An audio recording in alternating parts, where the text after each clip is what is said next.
This is the hard truth on the tech industry nowadays. You don't need to be a good coder. The free available resources. The only thing you need is common sense. You can always learn. You just have to be willing to learn. Your degree will not play a major role in your career or your possibilities of getting a better job. You can showcase what you have done. If you having 1,000 certificates or online certifications regarding certain parts, that will not cut it to your job acceptance.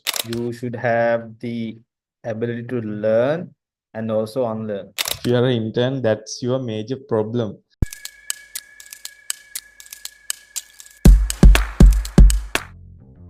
Me and Udara, we both are working in the tech industry. So we thought about doing this episode in relation to how good and how bad in working in the tech industry right now. So we will cover some myths about the about in terms in working in tech industry, because we know some of you may feel like when people are working in tech industry from outside, you will feel like all of them are having a good time and enjoying while they're working from anywhere in the world. So there are a couple of myths that we want to clarify with you guys as well. So today we're going to talk about the reality of working in tech. So I'm Kanishka. Hi, I'm Udara. So welcome to another episode of Aprender podcast. So Udara, Aibo. Kind of different when I do the introductions. Yes, Macha.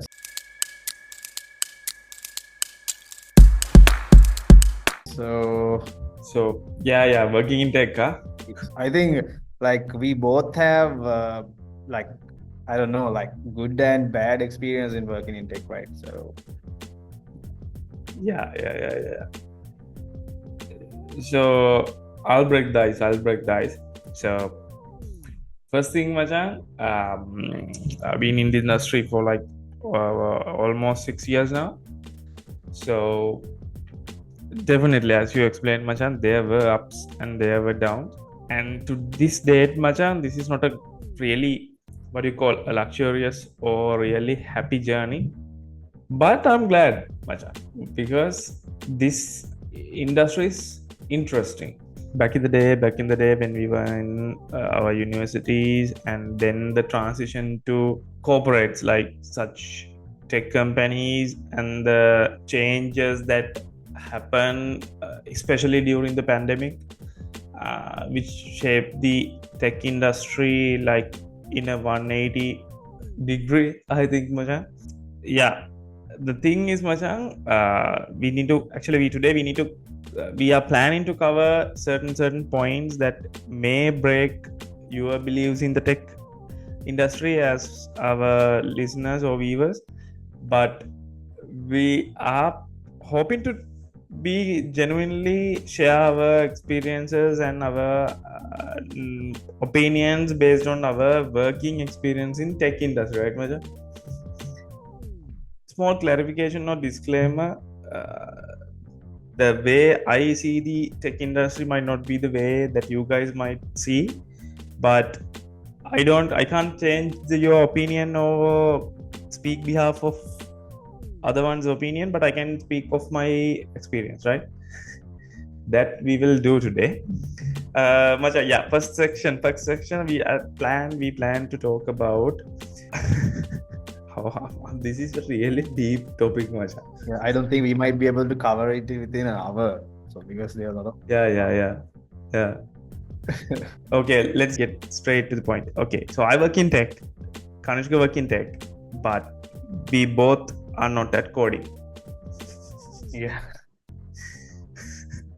Back in the day, university, we were doing certain developments and coding was familiar with us, but as a technical person in the industry for a while, and with the time, with the experience, we haven't sharpened our coding experiences. I'll explain why. If you're niche, or if you're planning to, or if your goal is to be a software engineer, by all means you need to sharpen your skills, right? But the reality is, Machan, you don't need to learn coding from 0 to 100. You just need to know the basic concept of it. Because fast forward into 2025, like, can we count the available AI resources that can actually code for us with our 10 fingers? There are more than 10, right? Yeah. So first point, Machan, if you're working in tech, you don't need to be a coder, because this tech industry is a collaborative outcome of not only with the software engineers. There are many other jobs you can do in tech. For example, Maja, software engineer. Yes, software engineer is a really good position, a really good designation, really good what do you call job position that really do the end task. But let's say if you are a BA or a QA, just if you are not familiar with these terms, if you are new to tech, BA means business analyst, QA means quality assurance engineer. The more forthcoming ones are like data analyst, and QA actually now turn more into automation engineers. They don't actually call QA engineers now. First thing first, Macha, this tech industry is really day by day evolving. So yesterday it was, for example, yesterday we used to call testing engineers, then it switched to QA engineers, quality assurance engineers, now automation engineers. The same designation, but the name that we call them is changed, and actually the tasks that they do also change. But my point is, there are not only software engineers in tech industry.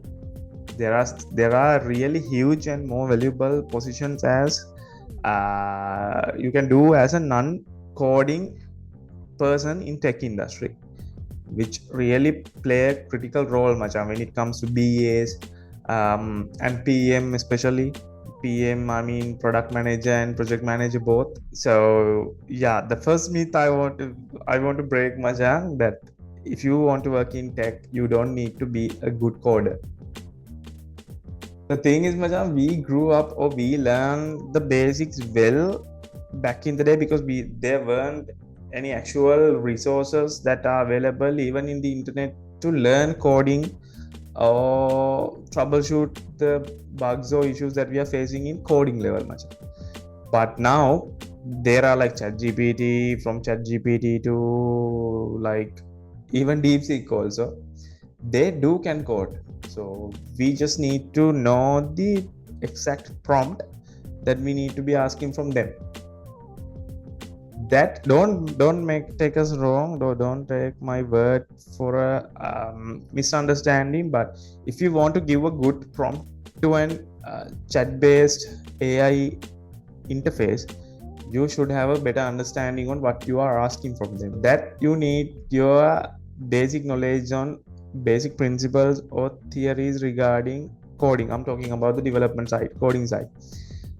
So other than that, Machan, you don't need to know all the programming things to be a developer. Now, the other thing, Machan, I want to talk, Machan. Let's say if you are moving from university to an internship, there are around zero possibilities, almost zero possibilities that the company, that tech organization that will ask the intern to develop something from 0 to 100. They are not expecting 0 to 100 performance from a developer. So intern developer, intern SE, the first thing they will do is they will allow you to understand the organization's process, what they are doing, what is the niche that in the exact tech industry that they are working on, and then they will allocate you to do troubleshooting or do development on a small chunk of a huge project.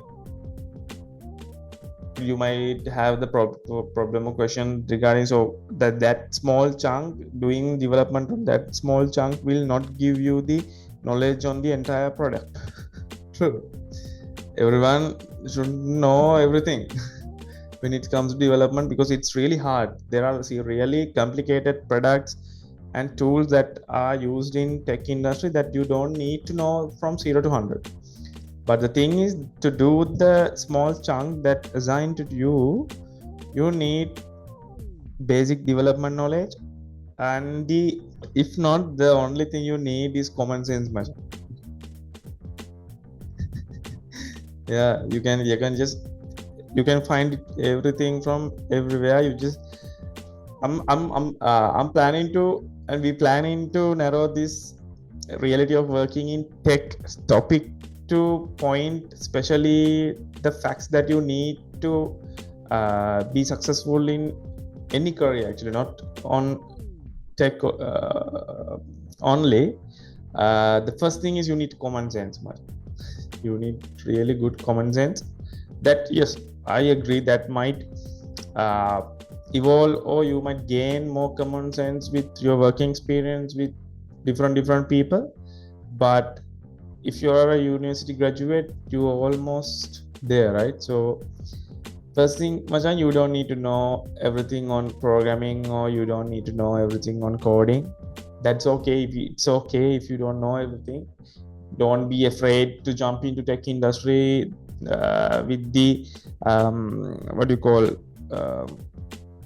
bug in your back, saying that you don't know the programming things, you don't know all the programming concepts and everything. You can always learn. You just have to be willing to learn new things daily, and you need to have better common sense. So that's the first myth, Machang, I want to break. So there are a lot of designations and everything in tech industry. So what else, Machang? What else? Okay, yeah. I'll talk about the degree also, Machang. Back in the day, Machang, when I'm joining tech industry, Machang, degree was a major concern regarding recruiters and the organizations. But over the years, I haven't already seen, if you can do something, your degree will not play a major role in your career, or your possibilities of getting a better job at an organization. But sure, certain organizations have certain standards that they will only hire people with certain level of education. Yeah, I agree. But if you are an exceptional case, if you can do certain exceptional things, degree will not be a matter in 2025, I think, Macha. In Sri Lanka, even also. Back in like 2022, Google and Twitter, they both gave up on degrees because they don't need a what do you call, average developer with a degree. They need an exceptional developer. So if you are an exceptional developer or exceptional tech person, they are not caring about your degree. Now with that trend transition to Sri Lanka also, in majority of the organizations, that they don't care about your degree. The thing is, Machan, for certain companies, they don't care about actually your degree, but they will care about your working experience. So if you are an intern, that's your major problem. So how you will be an intern, you will be looking for an internship, and if they're asking for a working experience, right? Yeah, there are certain things that play crucial roles, Machan, but degree is not a major concern now. So I broke down two things, Machan.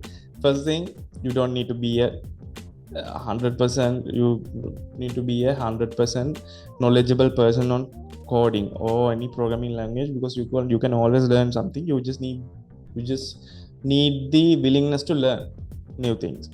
The second thing is, Macha, you don't need a degree to do or find a new job.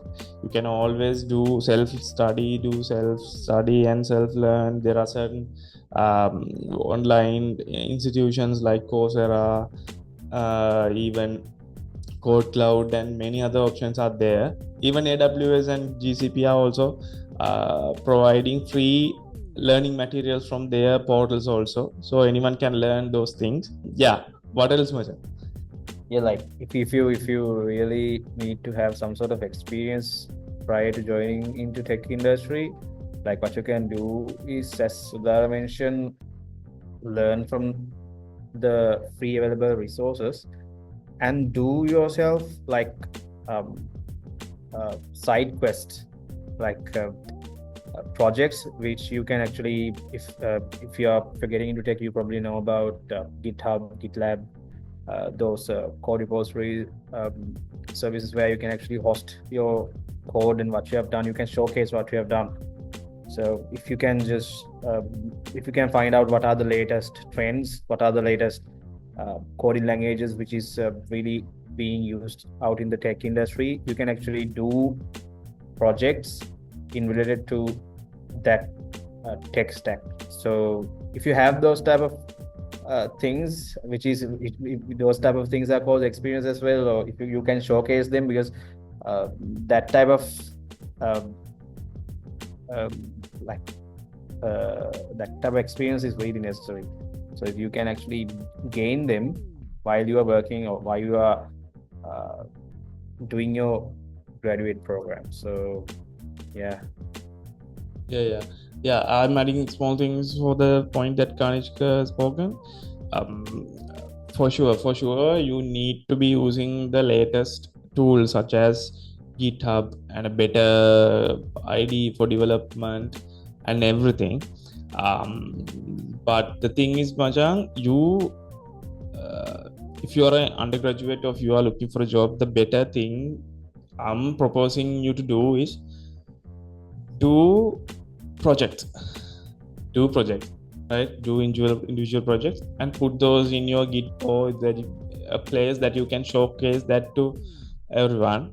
If you having like 1,000 certificates or online certifications regarding certain parts, that will not cut it to your job acceptance. So you need to be, the majority of the job process are nowadays are, the first interview will be on a screening one with HR. They will look for your attitudes regarding the way you talk, and they basically will judge. That's the truth. They will judge you over your phone call. If you can win your HR screening call, then they will forward your CVs to the second interview, most probably with a tech person. So if you are applying to a tech job, I'm getting the example of tech person, then there are certain organizations that will give you an exam and allow you certain days to complete that task. They want the results, they don't care about the way you did it. So they will not give you the parameters to or give you criteria to follow. They just want, here's the problem, please, we are expecting this answer, please show us a way that you got this answer. So you can get the help of ChatGPT and everything and get the answer. So after that task is completed, they will evaluate your work. They will see how the way you did it, and then if you are okay, if you did it in a way that they are satisfied, then they will call you for a technical interview. That technical interview will really ask you for certain tech questions regarding the designation or position you are applying. If you are an intern, they will not ask for like your experience related questions. They will ask for the basic questions such as basic principles or basic concepts regarding development and so and so. If you are satisfied with that, there most probably will not be another interview on with a HR person regarding salary negotiations, because if you are applying for an internship, there are already predefined amounts that they will pay for the interns, right? If you are passing those interviews, then you are good on an organization. After you join that organization, it's all up to you for go that extra mile to capture the momentum or get the attention from the relevant supervisors or the initial managers that you are reporting to they get their attention regarding your work ethics and work performance. So they will give you a permanent, they will offer you a permanent position. So if they are offering you a permanent position, then there will be a call or there will be a meeting with the HR team regarding your salary, and you can negotiate that. The thing is, Machan, let's talk facts. Back in the day when we are doing an IT degree, there were like few institutions that on private sector that offered the IT degrees, and there were government of universities that offered the IT degrees in Sri Lanka. The For a certain year, Machan, the passing out graduates are really few back in the day. So if job market or tech industry is offering like 1,000 vacancies for software engineers, if development or software related graduates are passing out only for 500, then there are a deficiency of 500 students, right? So the available 500 students will be getting really good benefits. So the tech organizations have to lower the students to their organization by showcasing certain things like free food, like Google, like working environments, and so and so. And they will really market those things in social media, because now social media are really active. Those undergraduates or graduates are really acknowledging the presence of the organization that they are applying. And if a certain organization had like back in the, like a black mark regarding a way that they treated for a previous employee or anything, there is always Glassdoor, LinkedIn, that they will definitely review the organization that they worked on. So you can do your own research regarding applying before an organization. That's your part. Imagine you got selected to organization and their work culture or the way they treating you is really bad. The blame is 100% not on the organization, because you had the opportunity to do your own research before joining that organization back in 2025. But back in the day we are joining the tech industry, there were really small resources that we can do our researches. Yeah. Use these advantages for your own advantage, because now the thing with industry, Majang, there are like tens or 10,000 or even 20,000 graduates are passing out for a year, Majang. Now the job market is really low, really small job opportunities are opening. So you have to go the extra mile to get the attention from the organization that you need to work on. So please do your own projects. There are various resources that you can learn now in online way, or if you can't spend money, or if you are not capable of spending money for those things, please use YouTube. There are a lot of really valuable learning materials in YouTube. Even do your own work, put those work in a place that you can just by sharing a link, you can show the work that you have done. That's a plus when you are moving for a tech related job.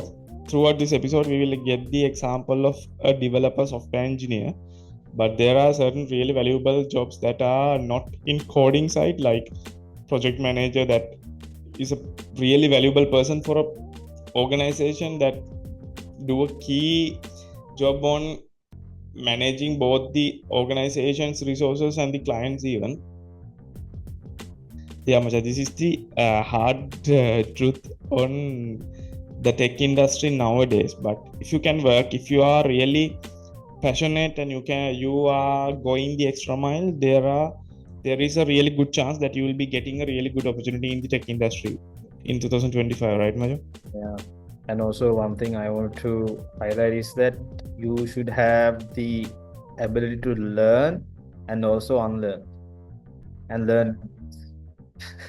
That's one of the number one like superpower that you need to have when you're trying to get into tech industry, because day to day these things, the technologies and how we keep up with the work, it changes. So you should have the ability to learn and forget about what you have learned up to now this point and learn something new, and apply that to your day-to-day life. So that type of skill, that is really necessary, because going forward, everything right now we have really experienced that going forward from 2019 to up to now.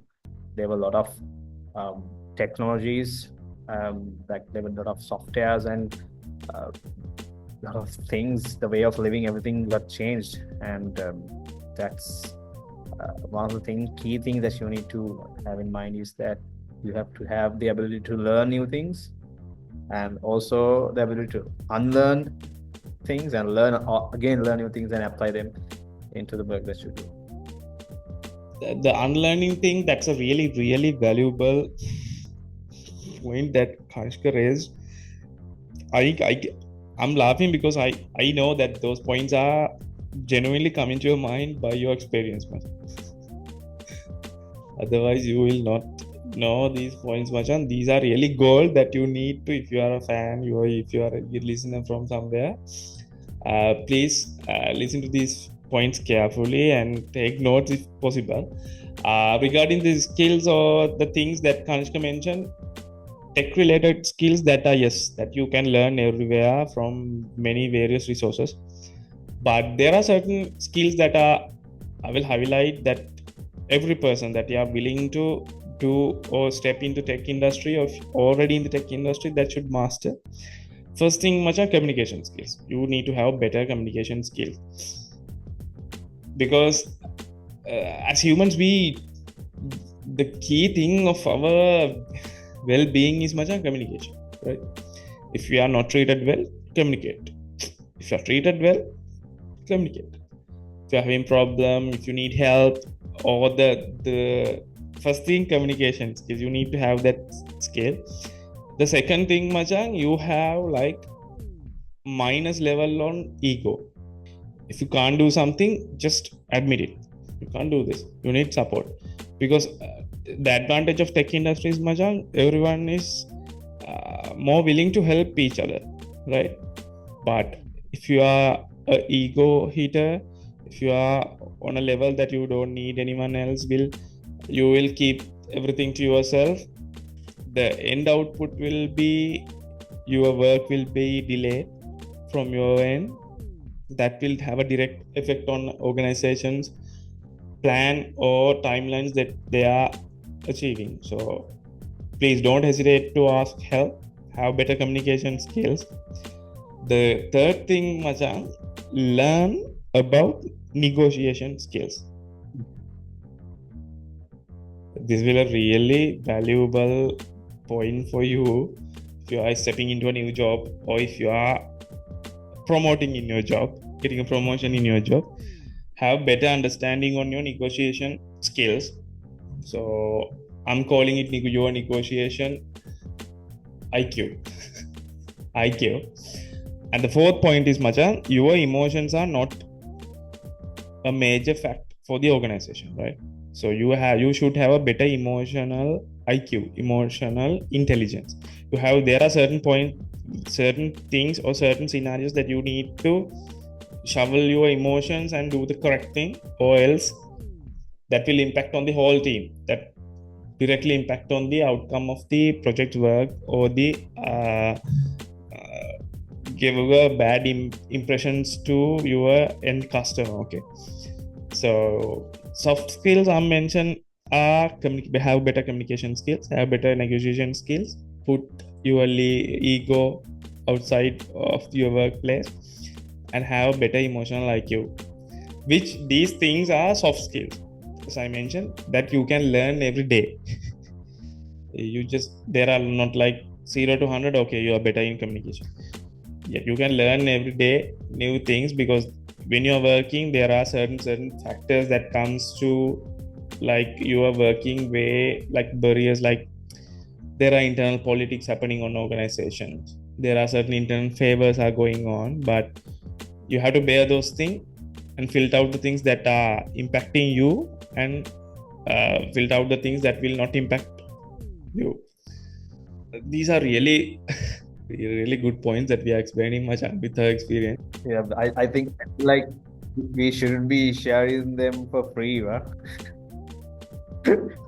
Yeah, we have to spend like 6 years of our lives to understand these things. Yeah. Right? Yeah, being tech savvy and everything is not a big thing now, man. You have all the resources, but these things, these soft skills that you need to have, are the ones that you will get from either from your supervisor, either from someone that in the tech industry like us, right?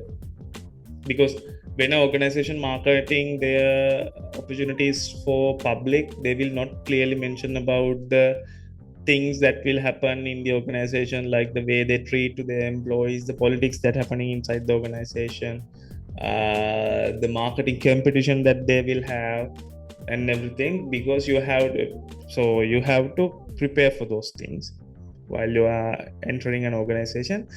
Or if these things are really complicated to you, be open minded.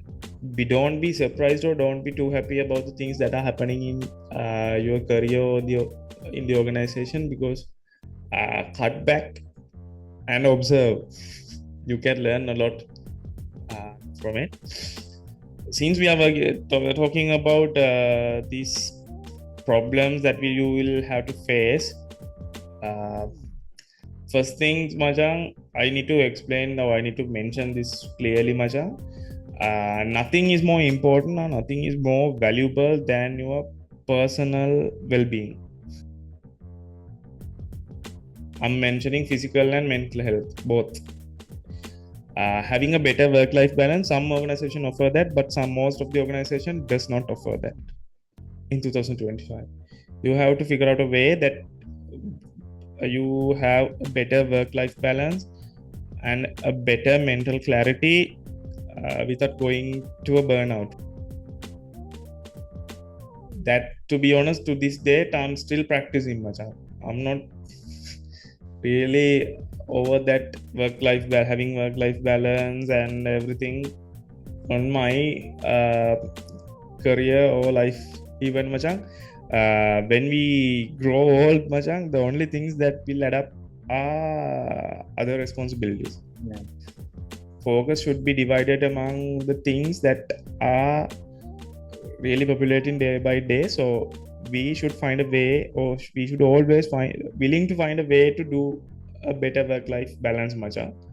And the process of trying to have a better work-life balance will directly impact your mental health and even have a really good burnout. If you're wondering what is a burnout means you are really hardly working at something and you will not get the expected outcome, so you will have a frustration, right? You will be not imagine a situation that you are really working hard but you didn't get the promotion that you requested or the salary increment that you requested. That will have a really negative impact or have a really bad impact on your mental health, that will directly impact on your work outcome, right? This is basically a burnout. To work with a better work life balance and to minimize the impact on burnouts and having a better mental clarity or mental health is really upon yourself. That, don't get me wrong, there are certain organizations that really value those things, but with organizations or the tech industry being more competitive, Machang, that's really getting neglected in the.